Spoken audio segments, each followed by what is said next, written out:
আমি আজি এই পবিত্ৰ দিনটোত আমি সকলোৱে জানো যে বিশ্ব শ্ৰমিক দিৱস। এই দিনটোত আমি সমগ্ৰ শ্ৰমজীৱী জনগণলৈ আমি শুভেচ্ছা জ্ঞাপন কৰিছোঁ। AITUC শিৱসাগৰ জিলা পৰিষদৰ তৰফৰ পৰা আজি আমি শিৱসাগৰ জিলা পৰিষদে আজি এই স্থানতে আমি এই দিৱস উদযাপন কৰিছোঁ।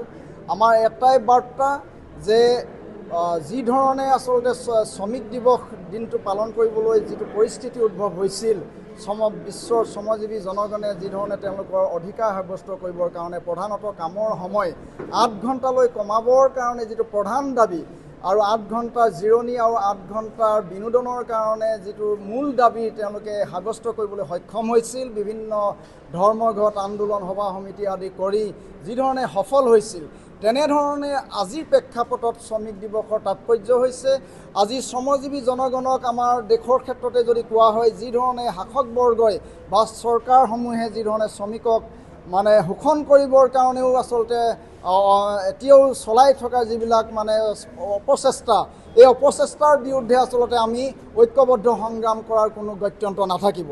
যি ধৰণে বৰ্তমান আমাৰ দেশৰ BJP চৰকাৰে শ্ৰমজীৱী জনগণৰ স্বাৰ্থত থকা যিবিলাক শ্ৰমিক আইন, প্ৰধানতঃ 28খন শ্ৰমিক আইনক তেওঁলোকে 4টা শ্ৰম কোডলৈ আচলতে সংকুচিত কৰি কেনেধৰণে শ্ৰমিকৰ স্বাৰ্থ বিঘ্নিত ঘটাইছে, কেনেধৰণে কৰ্পৰেট গোষ্ঠী পুঁজিপতিৰ স্বাৰ্থ সুৰক্ষিত কৰিবৰ কাৰণে চেষ্টা কৰিছে, ইয়াৰ বিৰুদ্ধে মাৰ বান্ধি থিয় হ'বৰ কাৰণে আমি সকলো শ্ৰমজীৱী জনগণক আমি আহ্বান জনাইছোঁ।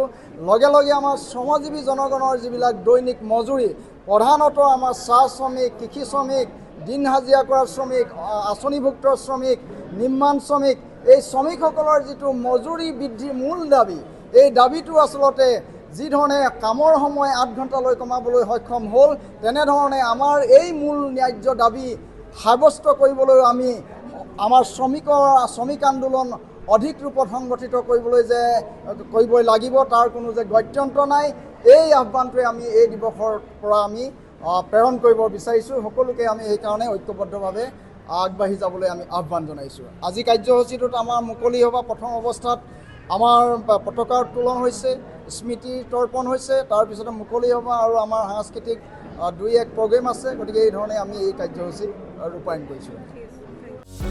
যিকোনো খবৰৰ বাবে যোগাযোগ কৰক আমাৰ এই নম্বৰত 9181 307 221।